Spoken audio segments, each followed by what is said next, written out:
Once more, we will review a novel written by Neal Stephenson, in this case his 937-page strong Anathem, published in 2008.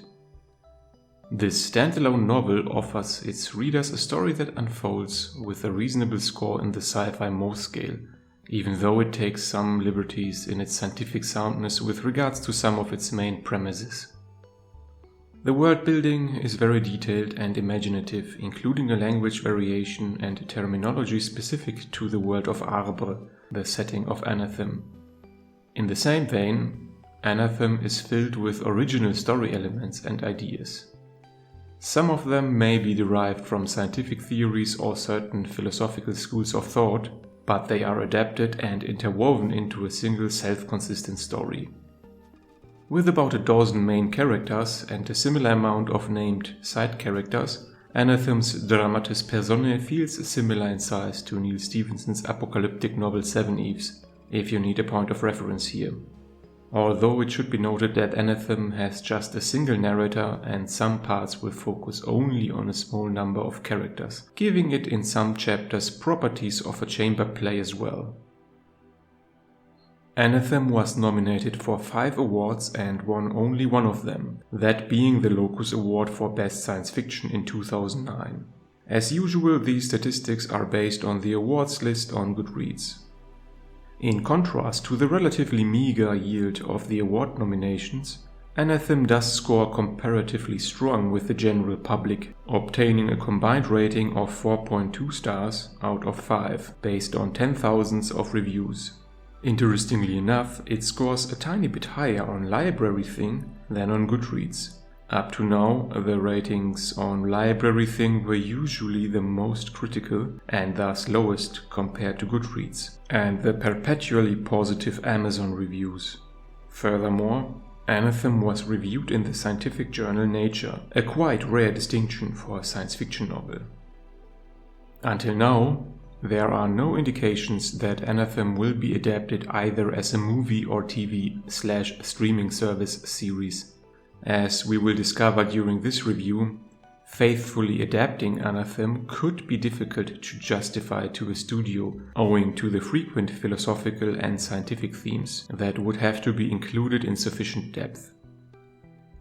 But maybe it is a good thing that there are no plans to turn Anathem into a film or streaming content, especially if we consider the recent track record of the big studios. Thus, the very high likelihood of such an adaptation ending up as a superficial, pseudo-intellectual husk of the source material will be avoided. The story kicks off during the celebrations of the week-long, once-in-a-decade rite of Apert in the Consent of Sound Edda, which is a sanctuary for philosophers, scientists and mathematicians, who are commonly referred to as avowed. Usually, the cloistered avowed are isolated and protected from the corrupting influences of the external, secular world. But during the rite of Apert, the avowed venture to the secular world and at the same time invite curious inhabitants of the secular world into their consents, in what essentially can be summarized as an open house presentation. The story's protagonist and sole point of view character, Fra Erasmus, experiences his first Apert as an avowed and anticipates eagerly meeting his family for the first time since he entered the consent. However, unexpected events shatter the stability within the consents and disturb the ancient balance between the mathic and secular world that outlasted centuries.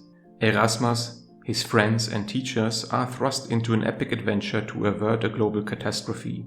They have to embark in an odyssey that will carry them around the planet, and its conclusion will determine the future of the world of Arbre.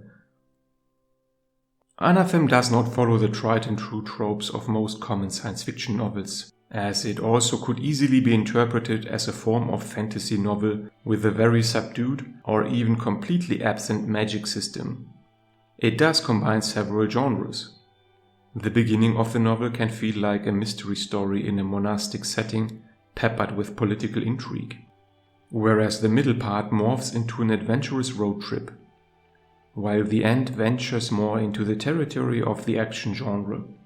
At the same time, the entirety of Anathem also shares common tropes of a coming-of-age story, which is not only relevant to Erasmus, but also his close friends, who all have to find a way to fit into the rapidly changing world of Arbre. Thus, most of these characters experience their own story arc in one form or another, and the majority of them are quite likable at that. Furthermore, Anathem is in my view one of the most well-rounded novels that Neal Stephenson has written so far. There are some slower parts in the book, but they do not detract from the story, and the reduced pace makes sense from a narrative perspective as well. In addition, there are no issues with the novel's end or overall structure, which is something that can be a problem in Neal Stephenson's writing.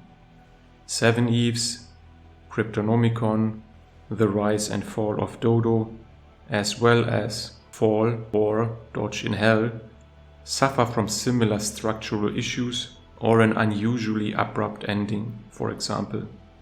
All personal praise aside, Anathem is not the easiest book to read though. The inclusion of its own terminology gives Anathem a leg up with regards to an authentic world building, but it can be a hindrance for a smooth reading experience as well. Fortunately, there are several appendices that list the specific Arbran terminology and also provide a historic timeline to the world of Arbre. Thus, you have the choice whether you want to enjoy the purist's experience and just start reading the novel, or you can at least obtain a basic understanding of the setting and familiarize yourself with the used terminology before you even begin the first chapter. Being spoon-fed everything is not an option though. Hence, it would probably be best to read the novel twice, to get all nuances that can be missed at first. A second reading of the novel would also be advisable due to the scientific and mathematical proofs that are briefly discussed in the story itself, but are described in detail in their own appendix. In general, Neal Stephenson was heavily influenced by the works of Roger Penrose when he wrote Anathem. The novel tackles topics such as quantum mechanics, its many worlds interpretation, the nature of consciousness, and the centuries-old debate between Platonic realism versus nominalism, and the aforementioned themes are not just thrown around as hand-wavy technobabble. Obviously, there are a slew of non-fiction books that go way more into depth on each of these topics, but Anathem does a good job to weave them into a coherent, compelling story, and it can thus function as an introduction to these topics as well.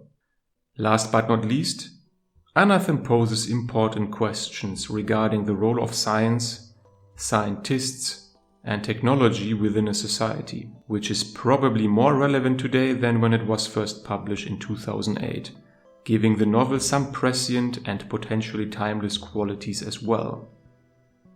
Overall, Anathem is an intriguing, captivating, and compelling novel that successfully blends several genres, while it also stimulates one to ponder the nature of reality and consciousness. Indeed, it therefore requires the reader to invest a minimum of time, dedication, and thought. But if you are willing to do that, you will be rewarded with one of the best science fiction novels of the recent years.